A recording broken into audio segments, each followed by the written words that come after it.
Consistently আমি বলছি ধানমন্ডি 32 নম্বরকে ঘুরাই দিতে হবে। হ্যাঁ, ইভেন আমার 2 এপিসোড আগেও আমি বলছি যে ধানমন্ডি 32 নম্বরকে খেতলায় ঘুরাই দিতে হবে, বুলডোজার শব্দটা আমি ক্যাটাগরিক্যালি বলছি। এটা একটা ঐতিহাসিক মুহূর্ত, এবং আমি কিন্তু সত্যিকার অর্থে আমি বলি, আমি কিন্তু কল্পনা করিনি যে 32 নম্বর আমরা ঘুরাই দিতে পারবো। আমি এটা মনে করিনি, আমার মনে হয় যে কেউই বোধহয় মনে করেনি।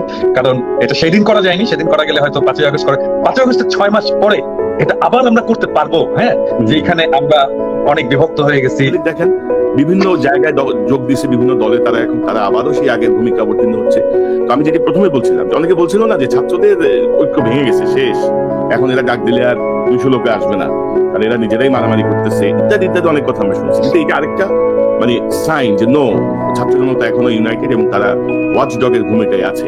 এবং সরকারের জন্য এটা কিন্তু এক ধরনের, আমি মনে করি যে একটা সিগন্যাল যে নো, এইসব করা যাবে না। তো নাকি আপনার কাছ থেকে শুনি এই যে সুযোগ, আমি মনে করি এটাকে সেকেন্ড একটা সুযোগ 5ই আগস্টের পরে আপনার কাছ থেকে শুনি যে আওয়ামী লীগ সহযোগী এবং তার অনুরাগীদের ব্যাপারে আমরা কি করতে পারি, কি করণীয় সরকারের প্রতিটা জেলা প্রদেশে।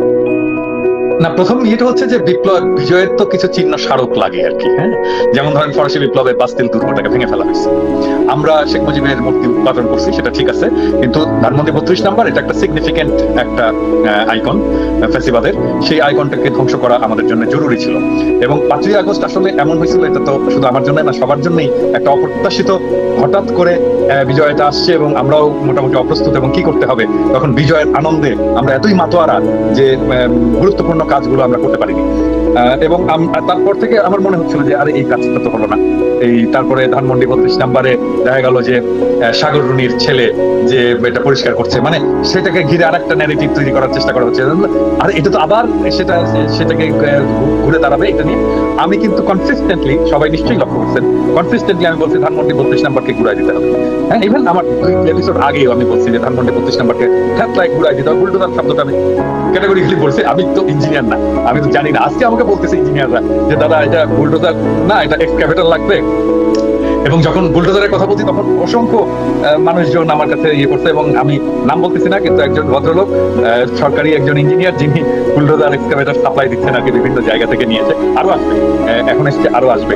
তো এটা একটা ঐতিহাসিক মুহূর্ত, এবং আমি কিন্তু সত্যিকার অর্থে আমি বলি, আমি কিন্তু কল্পনা করিনি যে 32 নম্বর আমরা ঘুরাই দিতে পারবো। আমি এটা মনে করিনি, আমার মনে হয় যে কেউই বোধহয় মনে করেনি। কারণ এটা সেদিন করা যায়নি, সেদিন করা গেলে হয়তো 5ই আগস্ট করে, 5ই আগস্টের 6 মাস পরে এটা আবার আমরা করতে পারবো। হ্যাঁ, যে এখানে আমরা অনেক বিভক্ত হয়ে গেছি, আমাদের শক্তি, আমরা মনে করছি যে আমাদের শক্তি কমে গেছে, জনগণের ঐক্য, আওয়ামী লীগ ফিরে আসছে তার একটা শক্তি নিয়ে, সরকারের প্রতি অনেক বিরূপ বিতৃষ্ণা এটাও জন্ম নিয়েছে, তাদের অদক্ষতা আমাদেরকে ক্ষুব্ধ করছে। এরকম একটা সময় আমরা এটা করতে পারবো, এটা আমি কিন্তু কল্পনা করি। কিন্তু আজকে একটা অসম্ভব একটা বিষয় ঘটে গেল, যেটার সিগনিফিকেন্স মারাত্মক। সেটা সিগনিফিকেন্স হচ্ছে বিপ্লবের আগুন এটা নেই, বিপ্লব এখনো জিন্দা আছে, এবং আমাদের ক্ষত শুকায়নি, এবং আমাদের ঐক্যের যেটা শীর্ষবিন্দু ফ্যাসিবাদের বিরুদ্ধে, সেখানে আমরা সবাই আমাদের পরের পথটা হয়তো ভিন্ন হতে পারে, কিন্তু ফ্যাসিবাদ যে বাংলাদেশে ফিরবে না এবং ফ্যাসিবাদের আমরা কোনো চিহ্ন রাখবো না, সে ব্যাপারে গোটা জাতি, পুরো জাতি আবার একমত। শুধু কিন্তু আরেকটা জিনিস, শুধু কিন্তু ঢাকায় হয়েছে তা না, খুলনায় হয়েছে। দাদা আপনার সাউন্ডে একটু সমস্যা, তো সাউন্ড অনেক লো হয়ে গেছে হঠাৎ করে। আমি যে বলতেছি যে আমাকে যোগাযোগ রাখতে হচ্ছে অনেকগুলো জায়গায়,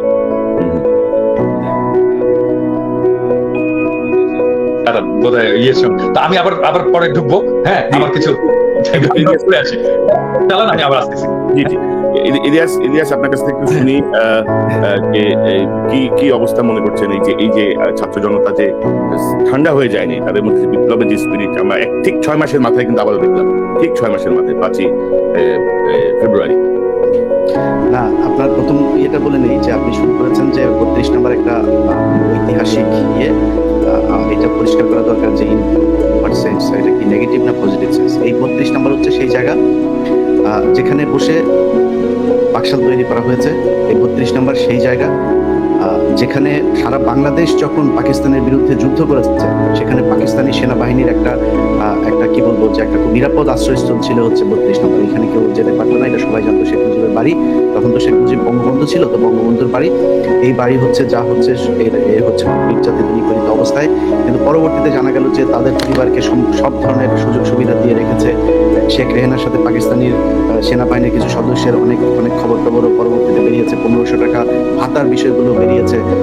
সজীব ওয়াজেদ জন্মের সময় আপনার হাসপাতালে এই এটা কি হলি চাইল্ড বোধহয় সম্ভবত, সেখান থেকে হলি ফ্যামিলি হাসপাতালে নিয়ে তাকে সেনাবাহিনীর পাহারায় তার জন্ম হয়েছে। এই 32 নম্বর থেকে হেলিকপ্টার নিয়ে যে তারপরে শেখ মুজিবের বাবা তখন টঙ্গীপাড়াতে অসুস্থ হয়, তাকে হেলিকপ্টারে এনে ঢাকায় পিজি হাসপাতালে আপনার চিকিৎসা দেওয়া হয়েছে। সো এটা এই বাংলাদেশের মানুষের জন্য কখনো কোনো কাজ বয়ে আনে নাই। রক্ষী বাহিনী থেকে শুরু করে সবকিছু সদর দপ্তর হিসেবে কাজ করেছে। এটা বাংলাদেশের ফেসিবাদের একটা সিম্পটম হচ্ছে 32 নম্বর, যে কারণে এটার ঐতিহাসিক আসলে মির্জাপুরের যেমন ঐতিহাসিক আলোচনা আছে, এটা নিয়ে সেই আলোচনা একটা পজিটিভ। আমি অ্যাকচুয়ালি ইলিয়াস ধরেন এই বিষয়টা আমিও জানি, ওভারঅল আমি বলছিলাম না, আমি জনগণের স্বার্থে, কারণ স্পেশাল কোনো অনুকম্প থেকে বলা হচ্ছে না, বলা যেটা ঐতিহাসিক এইসব কর্মকাণ্ড এখানে সংগঠিত হয়েছে। আজকে আমাদের একজন বুদ্ধিজীবী আছে যিনি ভিডিও এডিটর থেকে সাংবাদিক হয়েছেন। আমরা টেলিভিশনটার নাম বলছেন, এটার সাথে আমাদের অনেক আবেগ অনুভূতি জড়িয়ে আছে। সেই টেলিভিশন কর্তৃপক্ষকে বলবো উইদিন 24 আওয়ার্সের মধ্যে তাদের একজন ভিডিও এডিটর কাম সাংবাদিক মঞ্জুরুল আলম পান্না, তাকে খুব দ্রুত টেলিভিশন থেকে সরাইতে হবে। এটা যদি না সরানো হয় তাহলে আমরা ওপেনে কথা বলতে বাধ্য হব। এটা নিয়ে যারাই কথা বলছে সেই মানুষগুলোর চেহারা আমরা চিনি, তারা সরাসরি আওয়ামী লীগের লোক, এখন সুশীল একটা ভাব ধরে এটার পক্ষে কথা বলার চেষ্টা করছে। দ্বিতীয় কথাটা হচ্ছে যে আপনি ছাত্র জনতার যে কথাটা বলেছেন, অবশ্যই ছাত্র জনতা এখানে মাঠে নেমে এসেছে, কিন্তু আমি খুবই খুশি হতাম যে আমরা প্যারিসে বসে কিংবা নিউ ইয়র্কে বসে এইটার বিভিন্ন ধরনের কারা কি করবে কি হবে আজকে 32 নম্বরে এই যে কানেকশন গুলো করাচ্ছি, সেটা মনে হয় ছাত্রদের যে নেতারা এখন সরকারের পার্ট, তাদের কাছ থেকে আসলে আরো ভালো হতো। আমি তাদের প্রতি সম্মান রেখে বলছি, ছাত্ররা এটা বোঝা উচিত যে মানুষ আসলে কি চায় সেটা বুঝতে মনে হয় তাদের একটু সমস্যা হচ্ছে। তাদের মধ্যে অন্তত একজন প্রতিনিধি যদি এখানে আজকে লিড দিত, এটা আমাদের চোখে দেখতে আরো বেশি আমাদের ভাল লাগতো। এটা আই স্মুথিং মনে হতো, আই সুদিং হতো। কারণ হচ্ছে গিয়ে বাংলাদেশের মানুষ আওয়ামী লীগ এবং ইন্ডিয়া এই দুইটার ব্যাপারে জিরো টলারেন্স, সেটা তারা আজকে বুঝিয়ে দিয়েছে। কিন্তু ছাত্ররা আমার মনে হয়েছে যে তারা মনে হয় একটা রাজনৈতিক দল গঠন করতে চায়, তারাও বিএনপি জামাত আওয়ামী লীগের মতো এরকম তথাকথিত মানে রাজনীতির যে ধারা আমাদের দেশে চলছে সেই ধারায় গা ভাসিয়ে দেওয়ার একটা চেষ্টা চালিয়ে যাচ্ছে। সেখান থেকে আমি মনে করি যে ছাত্রদের আজকের এই দৃশ্যটা দেখে অন্তত বোঝা উচিত যে আমরা বাংলাদেশের মানুষ কি চাই, এবং ছাত্রদের কাছে আমরা সেই জিনিসটাই নেতৃত্ব দেওয়ার প্রত্যাশা করি যেটা বাংলাদেশের মানুষ চায়। তো আমার বিশ্বাস তাদের অবশ্যই ছাত্রদের এই যে 32 নম্বর ঘুরিয়ে দেওয়ার সাথে ছাত্রদেরও নেতাদের সাথে দু একজনের সাথে কথা হয়েছে, তারাও এটার সাথে একমত এবং তারা এটার সাথে একাত্মতা ঘোষণা করেছে। কিন্তু আমার মনে হয় সামনের থেকে নেতৃত্বটা দিলে আরো বেশি ভালো লাগে।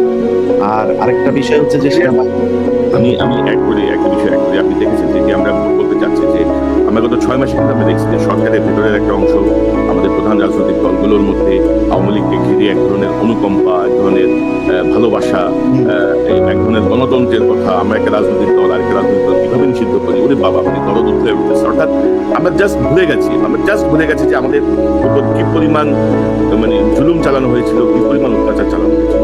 তো এই ঘটনাটা তো একটা আবার প্রমাণ করলো, একটা সুযোগ দিল কিন্তু যে আওয়ামী লীগের সহযোগী যারা আওয়ামী লীগের স্পন্সর, বুদ্ধিজীবী, সুশীল সমাজ, রাজনীতিবিদ, এদের বিরুদ্ধে আমাদেরকে অবস্থান নেওয়ার, এদেরকে চিহ্নিত করার। আপনি কি না, একটা জিনিস দেখেন, এই যে 21শে বইমেলাতে একটা ডাস্টবিন বানানো হয়েছে শেখ হাসিনার ছবি দিয়ে। ওটা তো পাবলিক টয়লেট পর্যন্ত বানানো দরকার, ওর ছবির উপরে মানুষের মানে মলমূত্র ত্যাগ করা উচিত।